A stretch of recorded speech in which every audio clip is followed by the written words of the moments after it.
Los traumas no elaborados se quedan enquistados en la mente de las personas y en la mente de las familias y de las generaciones posteriores. Hola, soy Ariel Alarcón Prada, tu psicoanalista amigo, terapeuta de trauma psicológico y un apasionado por dos cosas, por el cine y la literatura. Bueno, y la transformación también de las personas y de los equipos humanos. Hoy vamos a analizar juntos el trasfondo psicológico que tiene la película Sentimental Value del director noruego Joachim Trier, que es una de las películas que más atención está llamando últimamente. Estaba nominada a varios premios y sobre la cual está compitiendo también por mejor película en los Oscars. Vamos a ver cómo le va. Pero dime si quieres que analice otras películas nominadas al Oscar desde el punto de vista del trasfondo psicológico que puedan llegar a tener. Escríbeme en los comentarios y ahí miramos qué otra película podemos analizar juntos. Sentimental Value de Joachim Trier es una película magistral. A mí me fascinó, me encantó, me movió profundamente porque, como te decía, muestra muy claramente las vicisitudes profundas de las almas humanas, de los caracteres que son allí representados. Desde el punto de vista cinematográfico, no me voy a referir demasiado a ello porque no es mi especialidad es la psicología y vamos a mirar a fondo los personajes. Pero desde el punto de vista cinematográfico y la construcción de la historia es muy interesante porque es una película sobre otra película. Es una película que narra la historia de un director, del director Gustav Borg, que es un hombre ya mayor, entrado en años, que hace mucho tiempo que no filma una película, aunque fue muy prestigioso en el pasado, y quiere hacer una película nueva para la cual está buscando el reparto, y dentro del reparto busca a su hija para que la actúe en la película y que actúe el rol de la madre de ese director que vivió una circunstancia terrible en su juventud. Ya voy a hablar un poco de ella. Y entonces, imagínense en el tema psicológico, un director de cine de 60 y tantos, 70 años, que busca a su hija, quien es actriz de teatro, para que actúe en la película que trata sobre la vida de su madre, de la madre del director. Pero la cosa no es tan sencilla, porque esta hija tiene una relación muy conflictiva con el director y se rehúsa a ser la actriz principal de la película que su padre quiere filmar. Es una película sobre otra película, una metapelícula, y eso nos pone a pensar muchísimo en cómo son construidas las obras de arte y las distintas vicisitudes que tienen las obras de arte. Además, como pieza cinematográfica general, hay otros dos aspectos que llaman muchísimo la atención desde el punto de vista psicológico. Y es que en la película se repiten una y otra vez distintas escenas con pequeñas variaciones en distintos momentos de un personaje muy importante sobre el cual voy a hablar ahora enseguida, que es la casa. Entonces hay una escena donde hay una persona, la madre del director, cuando hacen un flashback, que camina por el corredor y luego llega a un cuarto y se encierra y donde pasan cosas terribles allí. Pero luego esa misma escena se repite con el mismo setting en distintos espacios de la película otra vez. Los parlamentos, como es una película sobre una película, hay ensayos sobre el parlamento y hay momentos del script del parlamento que se repiten una y otra vez nuevamente con distintos actores en distintos momentos y vuelve y se repite y vuelve y se repite. Esas repeticiones no hablan de otra cosa que de la psicología de los traumas, porque los traumas no están en el pasado. Los traumas son eventos terribles que ocurrieron en el pasado, incluso en un pasado generaciones atrás.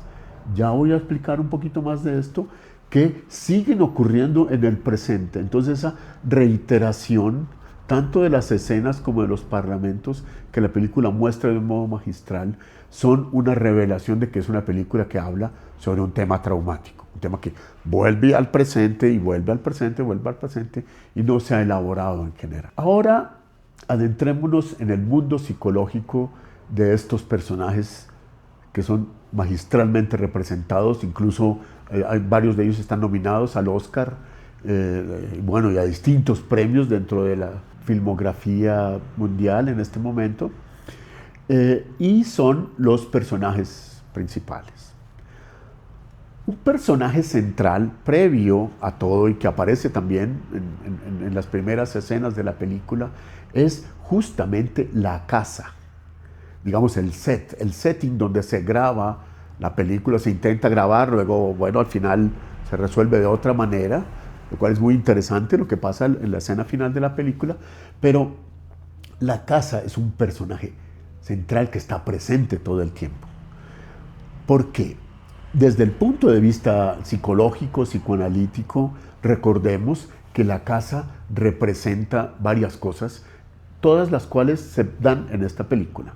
La casa es al mismo tiempo la madre, es una representación de la madre. Cuando en nuestras sesiones de psicoanálisis un paciente sueña sobre una casa y una casa, ahí mismo todos los psicoanalistas del mundo comenzamos a pensar, aquí va de la madre que tuvo. En este caso, repite, la casa habla, la casa tiene personalidad, la casa le gusta o no le gusta que hagan ruido, que la toquen, que le pisen. Es una casa que está viva, ¿no?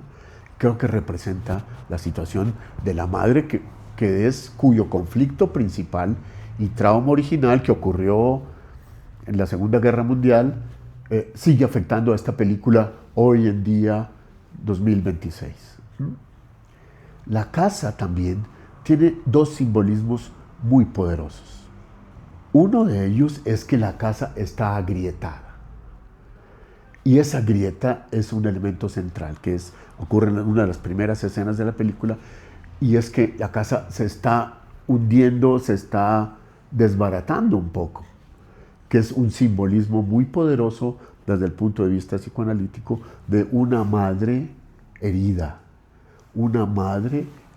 en su psiquismo. Tal vez el director, no sé si lo pensó, pero en su inconsciente seguramente estaba el representar esta situación. Porque ¿por qué pone esta grieta en la casa? Entonces, ¿cuál fue la herida de la madre? ¿Qué fue lo que pasó? Y que impacta tanto las vidas de estas personas después. Y otro elemento que tiene la casa, que ahí me refiero ahora al tema traumático, es que no hay una completa privacidad y no hay un cierre de los espacios, sino los espacios parece que estuvieran abiertos. Y cuando los espacios están tan abiertos o se intercomunican de una manera como no deberían intercomunicarse, dan lugar a que las personas no ocupen un lugar definido entre la estructura familiar y se enteren de cosas, sobre todo cuando son niños, de las cuales no se deben enterar. No es bueno que los niños estén expuestos a la sexualidad de sus padres, eso tiene que ser en privado.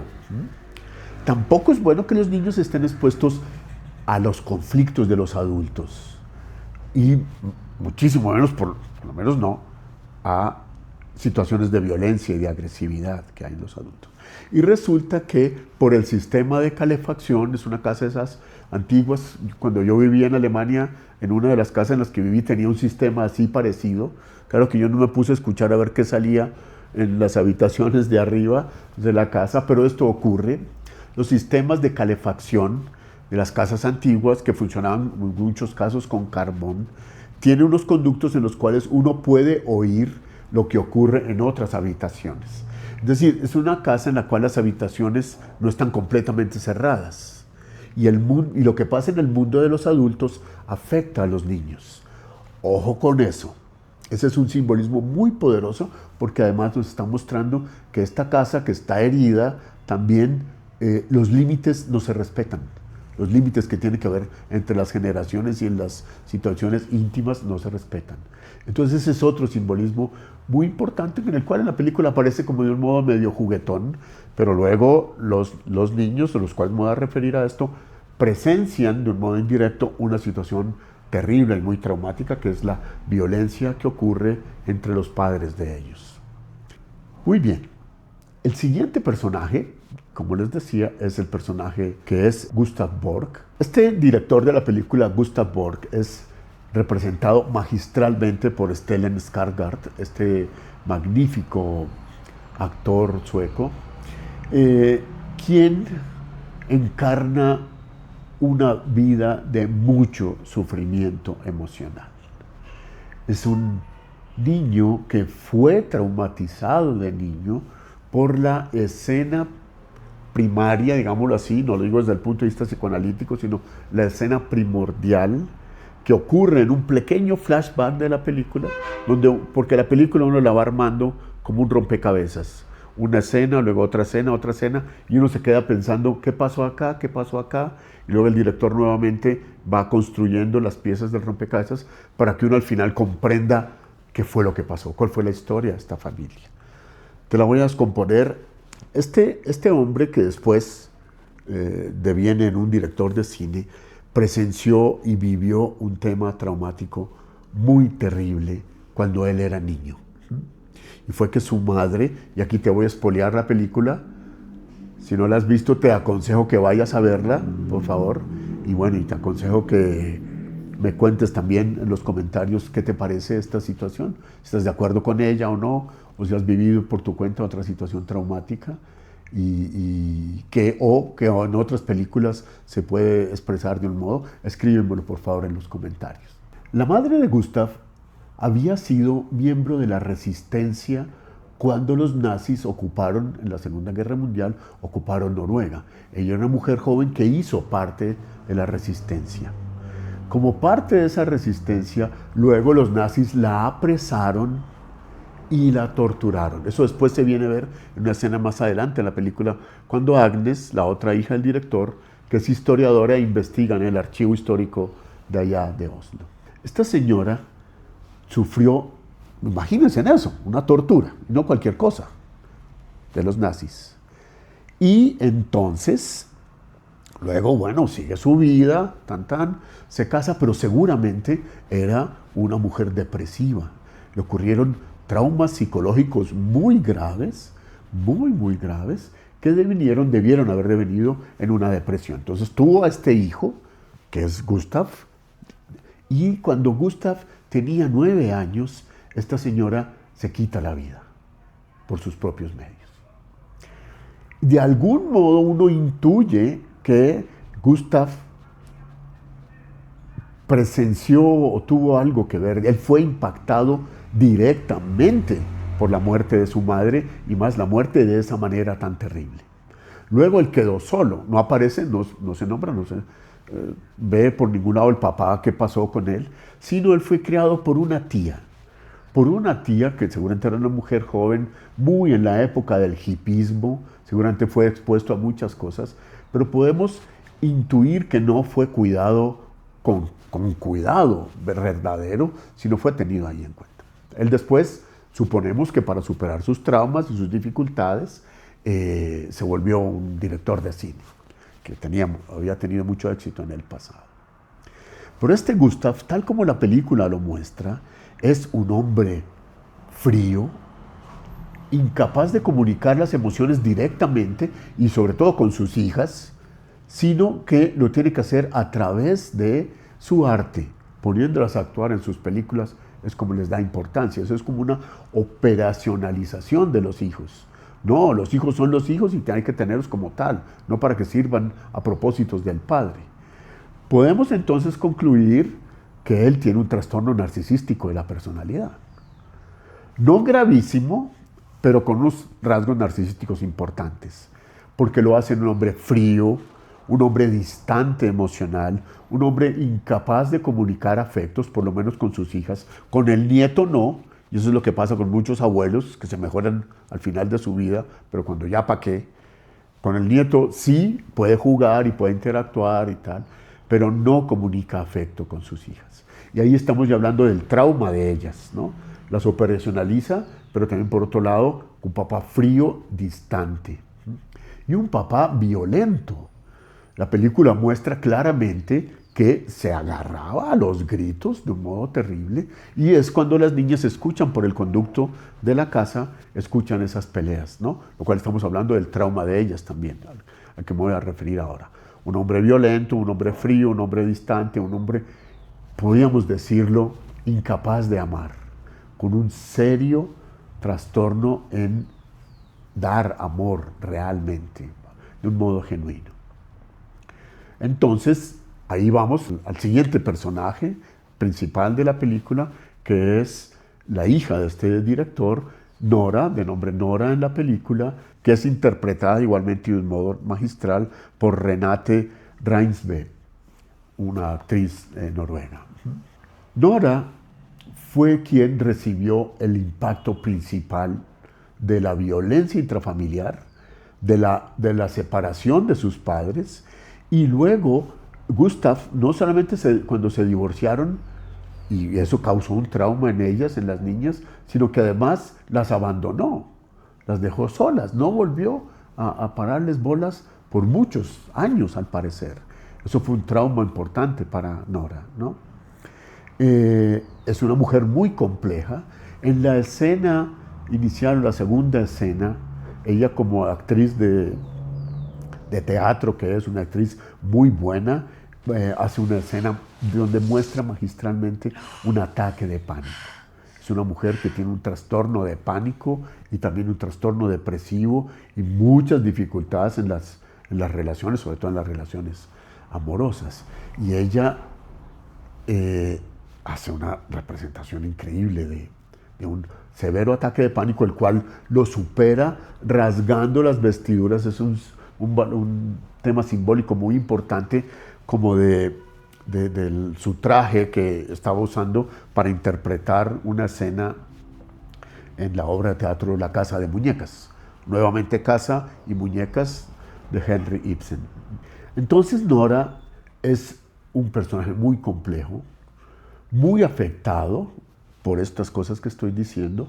Seguramente también generó una depresión, incluso al parecer tuvo como gestos suicidas por lo menos igualmente, y muchas dificultades en su vida interpersonal, en su vida amorosa. Establece relaciones amorosas más bien superficiales y un poco sadomasoquistas. En una escena le pide a su amante que la golpee claramente. Entonces, este otro personaje ha tenido sus situaciones complejas. Se distancia mucho de su papá, lógicamente. Uno podría decir que no que lo odia, pero por lo menos que no lo quiere y lo rechaza, porque el papá la abandonó y la dejó muy sola, pero eso siguió repitiendo, afectó de un modo muy importante su psiquismo, como se muestra claramente a lo largo de la película. Esta película muestra cómo los traumas se intentan elaborar a través del arte. Gustav trata de superar todo lo que le pasó en su vida, todas cosas tan terribles, haciéndose un cineasta y mostrando películas, a través de las películas, sus situaciones difíciles, ¿no? Por otro lado, Nora es una actriz de teatro que trata de ser otra persona, de salirse en su rol a través del arte. El arte es una muy buena forma de elaborar los traumas. Sin embargo, no es suficiente. Nosotros, en nuestro taller de elaboración de traumas, trabajamos muchos elementos artísticos, con pintura, con escritura de poemas, y entonces tenemos todo un programa para la elaboración de traumas psicológicos que incluye el arte, incluye EMDR, incluye otros elementos. Y luego vienen otros dos personajes mucho más positivos en medio de toda la trama, que son Agnes, la hija menor de Gustav, quien es como un polo a tierra. Como les decía, ella es la historiadora de la familia, es decir, indaga sobre el pasado, la importancia de buscar en el pasado y saber qué fue lo que pasó y entonces resolverlo. Esa es como una portadora entonces de la salud mental. Indaguemos en el pasado, vayamos a los archivos, qué fue lo que pasó con mi abuela, ¿no?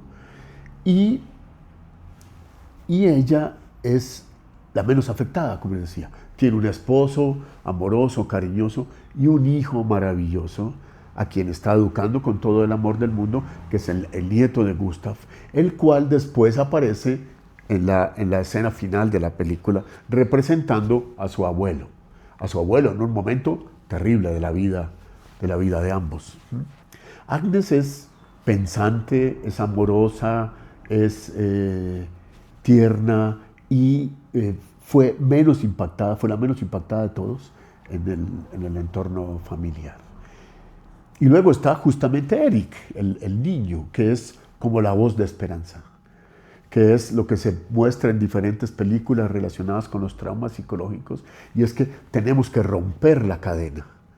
Y es algo de lo que Gustav trata de hacer a través del guión. Él escribió este guión de cine que él trata de dirigir para su hija Nora, para tratar de acercarse a su hija Nora, pero trata de hacer de que Nora interprete el papel de su madre que murió en unas circunstancias terribles. Un papel muy difícil de interpretar, ¿no? Pero luego Nora, al leer, rechazó el guión, no lo quiso ni ver, pero era un intento de Gustav por sanar las heridas familiares. Nora, después, Agnes la acoge en un momento que tuvo una crisis emocional tan grave que ya no fue capaz de salir a actuar a escena nuevamente, y entonces Agnes va, la acoge, la abraza y le dice, mira, lee el guión porque tú lo puedes actuar.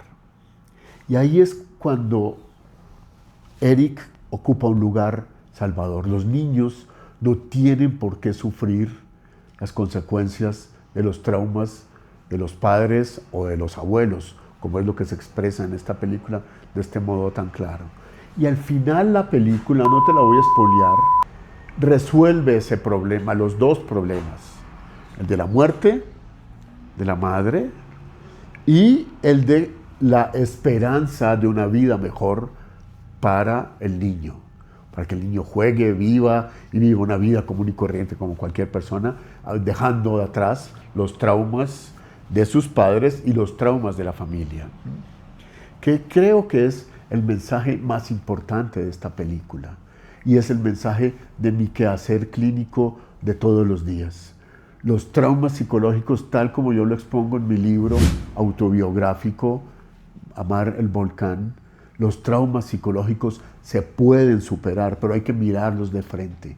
Y hay un futuro mejor escarbando en ese pasado difícil, no de un modo retraumatizante, sino de un modo elaborador.